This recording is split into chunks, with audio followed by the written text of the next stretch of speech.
parte legal, la parte de arquitectura, de organización. Adelante, profesor Gómez de la Torre, lo escuchamos. Gracias.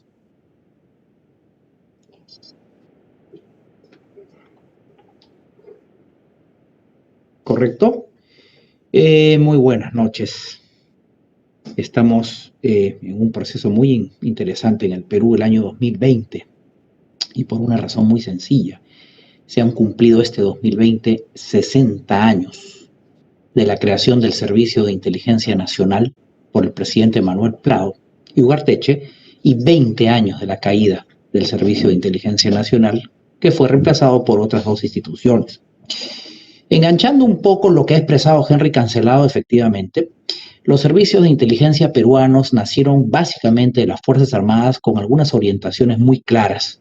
El primero fue en la Marina de Guerra, la Dirección de Radiointeligencia Naval.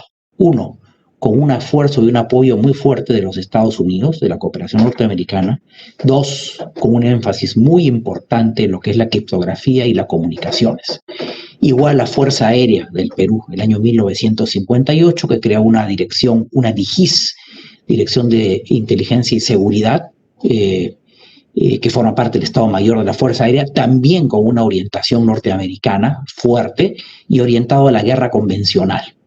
La primera gran mutación que se produce en la inteligencia nacional y en las estructuras es la creación del primer órgano político estratégico, un 27 de enero por el presidente Prado, el Servicio de Inteligencia Nacional. ¿Por qué? Por una razón muy sencilla. El problema de la guerra no convencional, el giro de la guerra convencional clásica a la guerra no convencional. Y el presidente Prado, con apoyo fuerte del ejército, que ya estaba pensando en las doctrinas contrasubversivas, crea un servicio de inteligencia nacional con un epicentro muy fuerte en el problema subversivo. Y particularmente en esas épocas, porque era mucho más sencillo trabajar. Era muy sencillo porque las amenazas fundamentales en el año 60 eran de dos clases o eran de dos tipos. En primer lugar eran de naturaleza estatal y en segundo lugar de naturaleza ideológica. De naturaleza estatal por una razón muy simple, porque eran dos estados básicos que estaban merodeando en este proceso de incubación de la subversión. La China popular, luego de la revolución de fines de los 40, y la revolución cubana. Y segundo, ideológicas, porque era la amenaza del comunismo. Entonces, el primer gran giro que da esta inteligencia, que nace de las Fuerzas Armadas en función de la guerra no convencional, es el del año 60 con la creación del CIN por el presidente Prado, que era un hombre muy alineado a los Estados Unidos. Y luego, meses después de la creación, el 30 de septiembre, se va a constituir mediante un pequeño decreto muy escueto del Ejecutivo, el esbozo de lo que podríamos llamar un sistema de inteligencia nacional. No lo dice, pero sí va esbozando un sistema. Una segunda transformación se va a producir el año 1972 en pleno gobierno militar. Recordar que los militares peruanos eran militares desarrollistas y concebían mucho el concepto de la seguridad con desarrollo. Y van a vincular obviamente también la inteligencia a una concepción integrada de la seguridad. No es casual que el decreto ley 19351 del año 1972, en pleno gobierno revolucionario de la Fuerza Armada, instituya un concepto de seguridad, el de seguridad integral, vincular la seguridad con el desarrollo. Era la época de las grandes reformas sociales que instauraron los militares peruanos porque consideraban que la mejor solución para atemperar cualquier amenaza contrasubversiva era la vía del desarrollo nacional. Es decir, lo que los americanos llamaron después esta combinación que hay entre la zanahoria y el garrote. Dar mucha zanahoria para evitar el garrote. Esa fue la concepción de los militares peruanos. Y los militares peruanos el 72 también institucionalizaron el sistema creando una institución histórica de la inteligencia peruana, el Consejo Superior de Inteligencia. El Consejo Superior de Inteligencia era la reunión de los órganos componentes del sistema. Nace el 72, lo que hoy día es el Consejo de Inteligencia Nacional, el COIN, para articular, para generar relaciones de articulación y de coordinación entre entes del sistema. Se crean además dos instituciones en el año 72, la inteligencia y la Cancillería, del Ministerio de Relaciones Exteriores y del Ministerio del Interior, que hasta este momento, digamos, estaba muy ubicado la actividad de inteligencia en una de las tres policías, que era la Policía de Investigaciones, la PIP, hoy Código 2. Y es importante subrayar que los militares peruanos le dieron mucho énfasis en un poco transitar de esa inteligencia estrictamente militar en el nivel político estratégico a insertar a los conceptos, más que órganos, a los conceptos, campos, dominios o factores que se llamaba en la antigua doctrina no militares de la seguridad. Y así fueron naciendo progresivamente las instituciones. En el año 1984, en pleno proceso subversivo contra Sendero Luminoso, el presidente Belaúnde, ya en democracia, instaura una modificación muy importante desde el punto de vista histórico y legislativo, que fue el decreto legislativo 270 y 271. Y ahí se fueron creando, aumentando otras instituciones desde un punto de vista integral y de campos no militares. Es muy interesante que se creó. Imaginémonos qué pasaría si hoy día hacemos ese planteamiento. Se crearon los comités interministeriales que eran parte del sistema de inteligencia nacional. Pero no solo eso, se les dio la atribución a estos comités interministeriales de proporcionar inteligencia. Se crearon las oficinas de defensa nacional en los ministerios y organismos públicos y se les habilitó a esas instancias a crear órganos propios de colección de información. Imaginemos hoy en plena democracia, con el presidente Belaúnde, con equilibrio de poderes y con un Congreso en funciones. Imaginemos hoy día si hubiera una propuesta en el Perú para que las oficinas de defensa nacional adscritas a los ministerios tengan la capacidad de realizar el ciclo de inteligencia y estar conectadas como estaban conectadas en su momento, creadas en el 84, como en el caso de las oficinas de defensa nacional, miembros eventuales, pero miembros al fin del Consejo de Inteligencia. Y así fueron creándose estas instituciones, obviamente en la perspectiva de esta guerra no convencional, de este proceso subversivo, que a diferencia de la década de los 60, no era un proceso castrista, era un proceso netamente maoísta.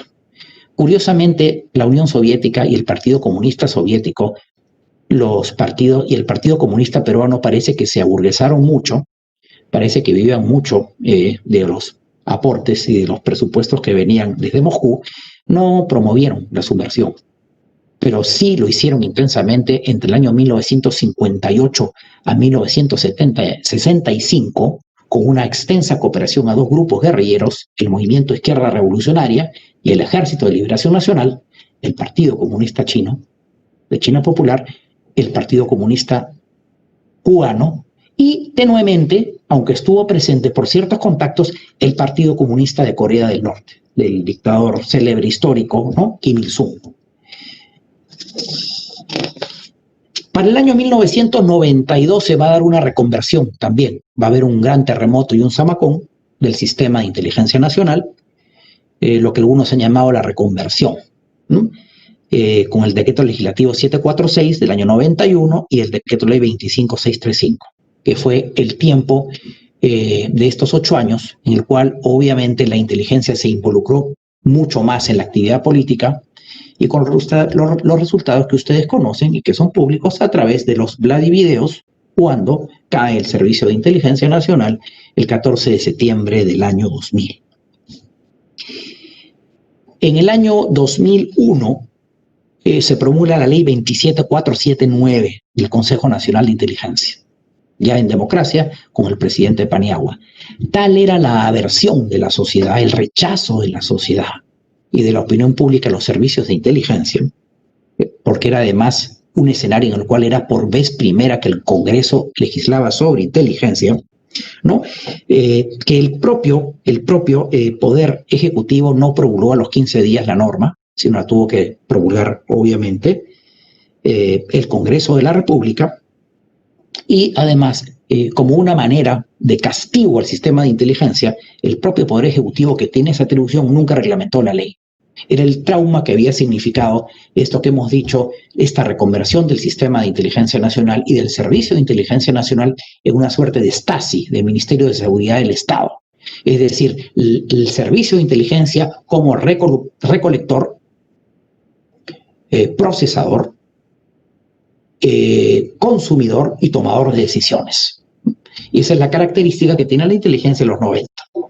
En el año 2006, el Congreso legisla nuevamente mediante una ley ordinaria, 28664. ¿Cuál es la novedad? Que se inserta ya otro gran terremoto en el sistema de inteligencia, particularmente en el órgano rector. La vieja división de trabajo entre estos divorciados frente interno y frente externo, así se organizaba la inteligencia en compartimentajes, se fusiona mediante un solo órgano de línea que se llamó la Dirección de Inteligencia Estratégica. Es decir, se inserta este concepto de este neologismo y este concepto de la ciencia política norteamericana de el análisis interméstico, las amenazas internas y externas en simultáneas. Ya no podemos analizar una perspectiva de un fenómeno desde una perspectiva, valga la redundancia, estrictamente local. En el 2001 hay un fuerte remesón internacional con el atentado a las Torres Gemelas. Se habla de las redes, de los nodos, de los nexos. Es tan fuerte este fenómeno que se da por vez primera en los Estados Unidos ya en el 2004 una revisión del Acta Truman que crea el sistema de seguridad y defensa y de inteligencia de los Estados Unidos. Nunca se había realizado sino hasta el año 2004, luego de este impacto que significan los atentados del 11 de septiembre del 2001.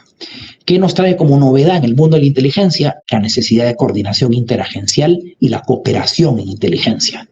Y este concepto muy norteamericano, muy estatal, de la comunidad de inteligencia.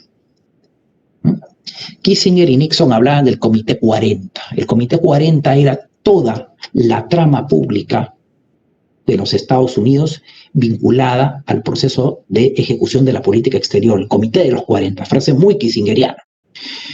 En el caso de la inteligencia, luego de los atentados de las Torres Gemelas, el tema de comunidad de inteligencia.